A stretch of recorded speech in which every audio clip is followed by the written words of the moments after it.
नमस्कार मंडळी, चला आज पाहूयात नाचणीचे घावणे. तर बनवायला सुरुवात करूयात.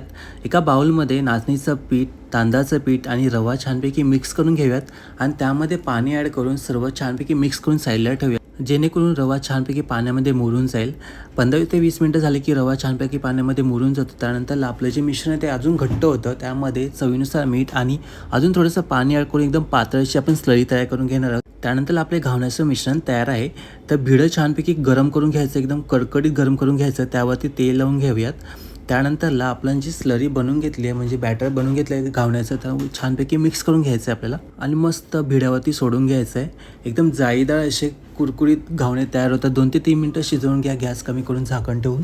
आणि बघा आपल्या एका साईडने किती मस्त शिजलं आहे ना. तर दुसऱ्या बाजूने थोडं 2 ते 3 मिनटं शिजवून घेऊयात. त्यानंतर आपले नाचणीचे घावणे तयार होतात. तर मंडळी, एकदम सिंपल रेसिपी आहे ना, नक्कीच ट्राय करा. तुम्हाला कशी वाटली नक्कीच मला कमेंट बॉक्समध्ये सांगा आणि मला फॉलो करायला विसरू नका.